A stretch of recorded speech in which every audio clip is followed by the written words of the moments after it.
as many of you know, Sunday is World Press Freedom Day, a day in which we reaffirm the vital role that a free press plays in democracy and shining a light on the many challenges, cruelties, and also hopeful stories that exist in countries all around the world. Journalists give all of us as citizens the chance to know the truth about our countries, ourselves, our governments. That makes us better, it makes us stronger, it gives voice to the voiceless, exposes injustice, and holds leaders like me accountable.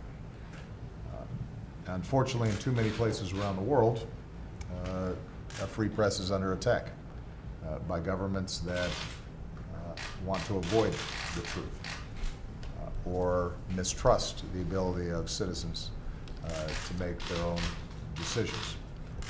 Journalists are harassed, sometimes even killed.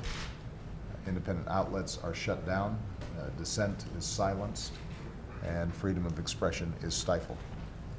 And that's why I really appreciated and valued the opportunity to hear from three journalists who have been incredibly courageous under some very, very difficult circumstances.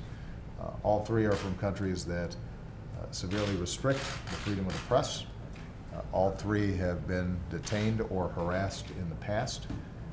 All three have sought refuge here in the United States, and we welcome them so that they can continue their important work.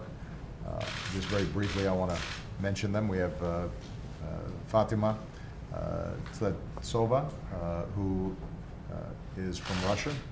She reported on military operations in the North Caucasus region, as well as disappearances and corruption. She was attacked, kidnapped, tortured herself. Today, she reports for the Voice of America, and most recently has spent time reporting on the Boston trials related to the Boston bombing. So we very much appreciate Fatima being here. We also have DUK, that's his pen name, from Vietnam, a blogger who has written on human rights, including religious freedom, as a leading voice for greater press freedom in Vietnam. He spent 6 years in prison and was just released in October. And finally, we have Lily Mengesa, is from Ethiopia. She helped to shine a light on the outrage of child brides. After her advocacy for a free press, she was harassed and detained. Today she is with the National Endowment for Democracy. So I heard firsthand, I think from all of them, the importance of all of us, including the United States government, speaking out on behalf of the values of the freedom of the press. As I indicated to them, these are countries in which we are engaged and do a lot of business. And we think that engagement and diplomacy is absolutely critical to the national interest of the United States. But what's also important is that we speak out on behalf of the values that are enshrined in our Constitution and our Bill of Rights, because we believe those values are not simply American values, that certain core values, like being able to express yourself and your conscience without danger, is a human right, a universal right, and ultimately makes the world better and stronger when individual conscience and a press that is free is allowed to function. It's also a time for us to reflect and honor all those journalists who are languishing in jail as we speak right now, are being harassed, are in danger, and of course journalists whose lives were lost. That includes Steven Sotloff and James Foley and Luke Summers, those killed in Paris at Charlie Hebdo. We'll keep working for the release of journalists who are unjustly imprisoned, including Jason Rezaian, of the Washington Post, who's currently being held in Iran. So once again, I want to thank the three journalists who are here for sharing with me in very clear and stark terms some of the challenges that folks are facing. I want everybody to understand that this will continue to be a priority for the United States in our foreign policy, not only because it's the right thing to do, but also because ultimately I believe it's in the national interests of the United States. So, with that, since it's World Press Freedom Day, I figure I better take at least one question. Well, the charges against the police in Baltimore, sir, help to diffuse things there. Before I answer your question, when we were discussing why I thought freedom of the press was so important, I actually used the example of Selma, the incredible courage of those marchers across the bridge. And I pointed out that had there not been good reporters like Mr. Bill Plant at that bridge that day, America's conscience might not have been stirred, and we might not have seen the changes that needed to be made. So that's just one example of why press freedom is so important. Bill, the state's attorney had literally just walked to the podium as I was coming in here, so I have not had an opportunity to see the nature of the charges. I didn't watch the press conference that she engaged in. So let me just say this, building on what I said in the Rose Garden.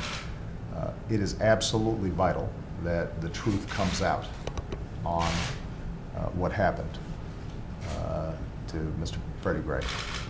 And it is my practice not to comment on the legal processes involved.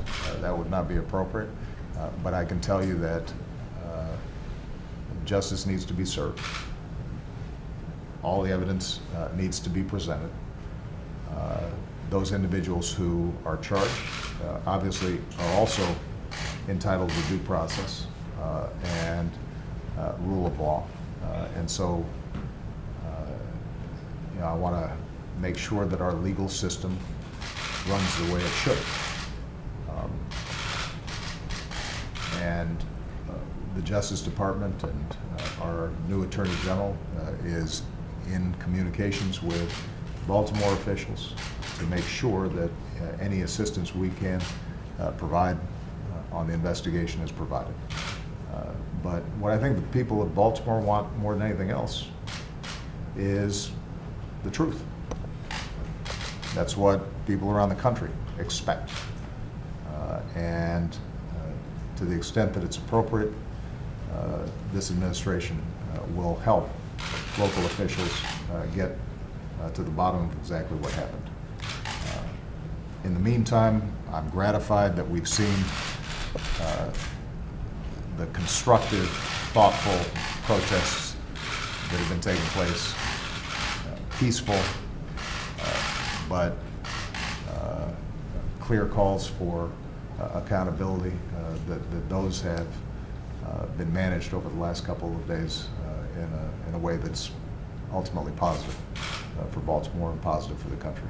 And I hope that approach to nonviolent protest and community engagement continues. And finally, as I've said for the last year, we are going to continue to work with the task force that we put together post-Ferguson. I'm actually going to be talking to mayors who are interested in figuring ways to rebuild trust between community and police and to focus on some of the issues that were raised by the task force right after this meeting. Our efforts to make sure that we're providing greater opportunity for young people in these communities, all those things are going to be continuing top priorities for the administration, and we'll probably have some more announcements and news about that in the days and weeks to come. All right. Thank you very much, everybody.